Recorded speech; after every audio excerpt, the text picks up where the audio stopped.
we're assuming Cam Ward goes first. I don't know of another soul out there that thinks otherwise, right? Like, why do you think this is such a general consensus that Cam Ward's going to be the first overall pick in this draft 30 days out from it, Mike? I think his tape is better. I think there's more upside. I think teams wanted to get to know the kid. And if the kid was going to check out, then I think he was going to be the number one quarterback. I love his journey. I've never met the kid, but the fact that he came out of high school as a nothing, goes to Incarnate Word for 2 years, Washington State for 2 years, and then grabs that Miami program by the throat and takes him where he did. I love that story. So I don't think there's much doubt that Tennessee's going to take him. The only question is, will they go get a veteran backup? Will they bring in a Joe Flacco, just kind of help the kid learn? Because I don't think Will Levis, I think they'll try and move Will Levis if they make that pick. Well, Flacco's sitting at home right now. Somebody can go beat him to that punch. You know what I mean? Like, it just seems there's such a stasis here that we haven't seen in a while, right? I mean, Brockman told him before the show. You said what date did the trade happen for? What you said for? It was 2 years ago. It was the Bears and Panthers, Mike. It was done on March 10th. And here we are on March 24th, and there doesn't seem to be any movement right now. And so, if you're going to take Cam Ward, then you go get Flacco before somebody else does, because they're missing out on Rodgers, right? Like, it's kind of nuts that what we're seeing right now. I don't disagree with any of that. And there's Flacco, there's Carson Wentz, there's potentially Ryan Tannehill, but that's kind of the quote cream of the crop of the veteran quarterbacks that can back up, outside of obviously Aaron Rodgers and Russell Wilson. And I think Russell Wilson's stock has taken a significant hit, and justifiably, given what's happened since he left Seattle.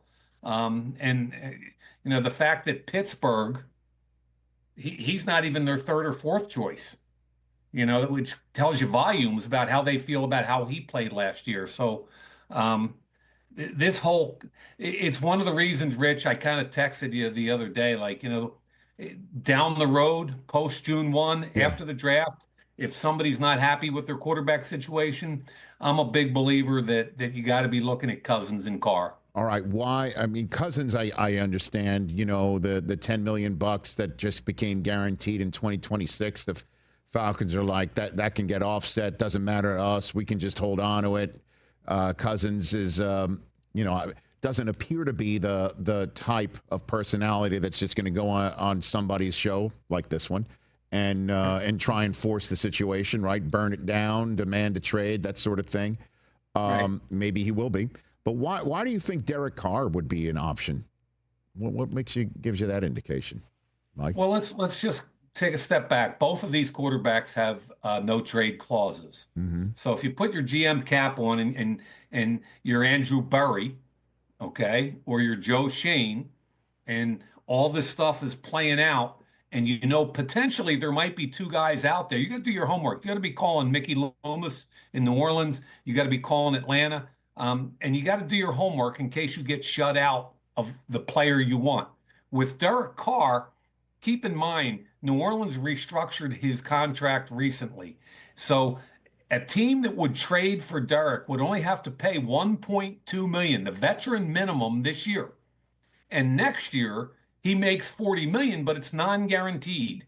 So if you were to trade for Derek, you get the opportunity to start a guy this year and be your bridge. If you needed him next year, he could be your bridge for a total of $41 million, $20 million a year and if you don't want him year two, you cut him with no consequences. So I kind of look at Derek Carr and I go, okay, if New Orleans was willing to move him, point number one, okay, and if Derek was willing to go to a team like, say, Cleveland, that's a year removed from being an 11-win team with a quarterback-friendly coach who won 11 games with 5 quarterbacks in 1 year.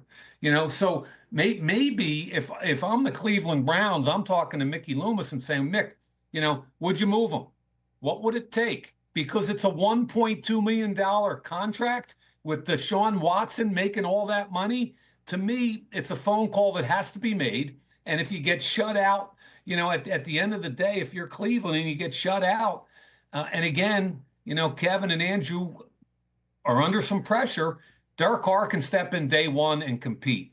So I think Derek Carr is a real object of potential desire down the road for somebody getting shut out. Certainly if Jackson Dart goes 9, right?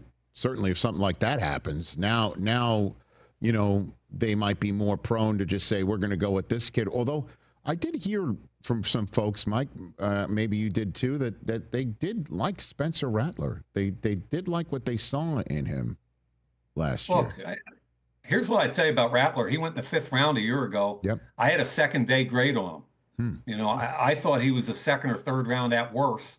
He's a twitchy kid with a big arm. He's athletic. Do I think he got the best opportunity to compete last year in a fair situation? Probably not. Typical rookie kind of year. There's some talent in Spencer Rattler. And keep in mind that the 26 next year quarterback class a year from now should be much more talented.